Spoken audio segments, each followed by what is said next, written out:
Bonjour à tous. Alors aujourd'hui, on se retrouve ici pour cette petite séance de contes. Je vais lire une histoire aux enfants sur le titre, sur le livre La couleur des émotions.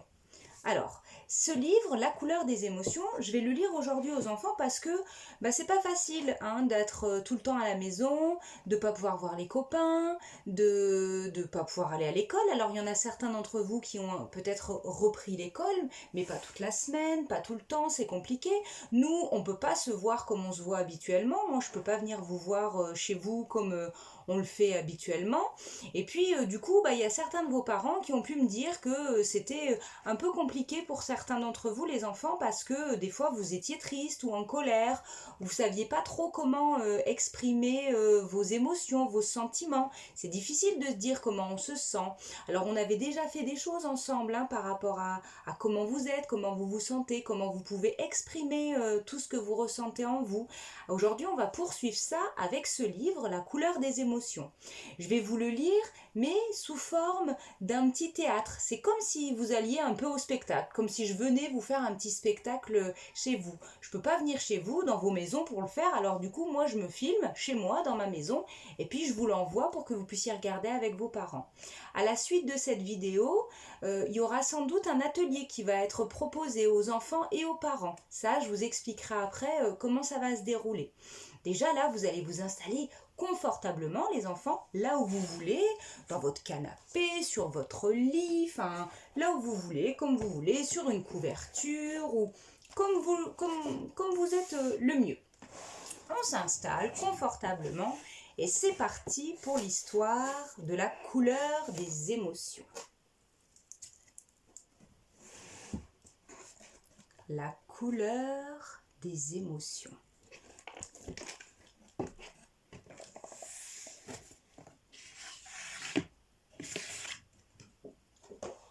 Voici le monstre des couleurs.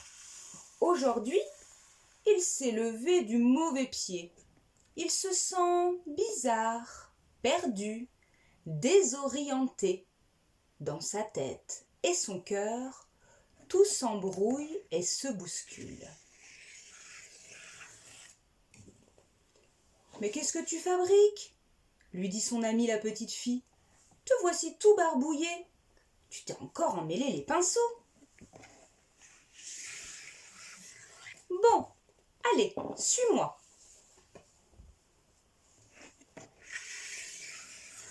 Regarde-moi cette pagaille.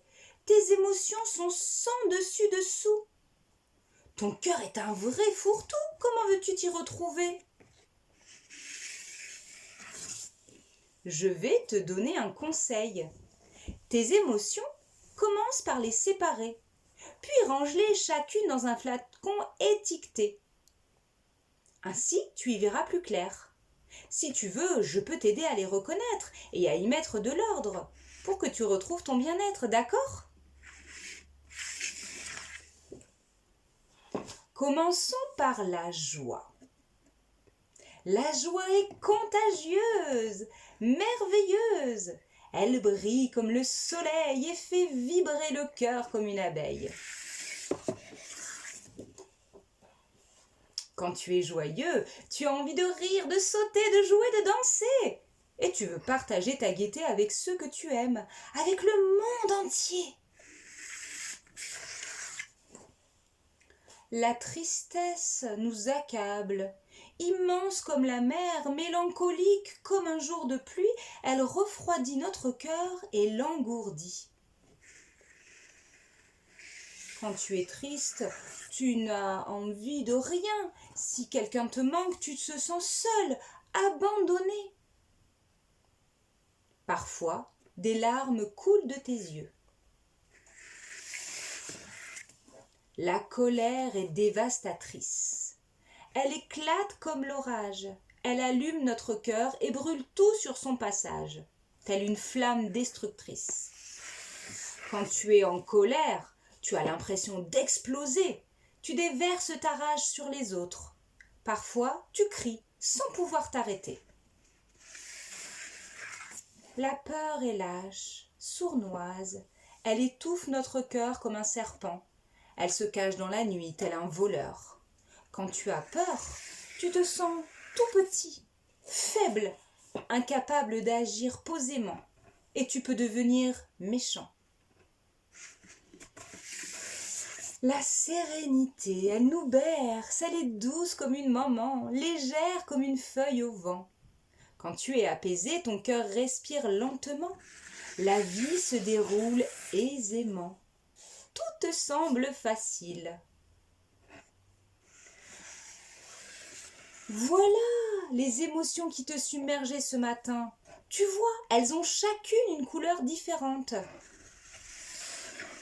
Quand elles sont bien rangées, il devient plus facile de les comprendre. C'est mieux comme ça, n'est-ce pas? Savoir que ce que l'on ressent, c'est important. La joie, la tristesse, la colère, la peur, la sérénité. Mais qu'est-ce qui t'arrive à présent? Voyons, peux-tu me dire ce que tu éprouves?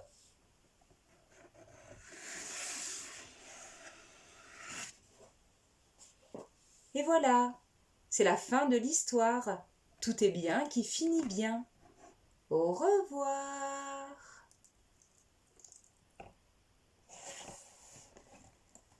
Vous pouvez maintenant un petit peu réfléchir et discuter avec vos parents pour savoir comment vous vous sentez aujourd'hui. Est-ce que vous êtes plutôt dans la joie? Est-ce que vous êtes plutôt dans la tristesse, dans la colère ou dans la peur? C'est important de dire ce qu'on ressent, d'expliquer ce qu'on ressent. Vous pouvez expliquer avec des couleurs, dessiner un monstre des couleurs.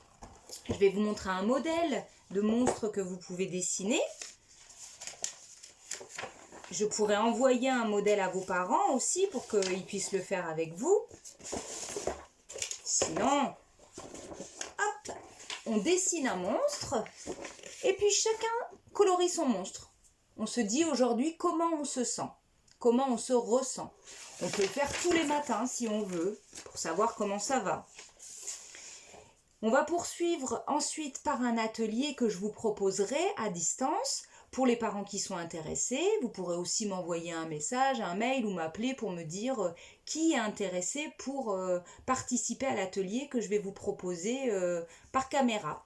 Voilà, j'espère que ça vous a plu, que ça vous a intéressé, ce petit moment de spectacle Kamishibai, c'est comme ça que ça s'appelle, ce théâtre, ça s'appelle un Kamishibai, c'est un petit théâtre japonais. Et puis je vous dis à très vite pour un autre atelier, soit en direct, soit à distance comme aujourd'hui. À bientôt!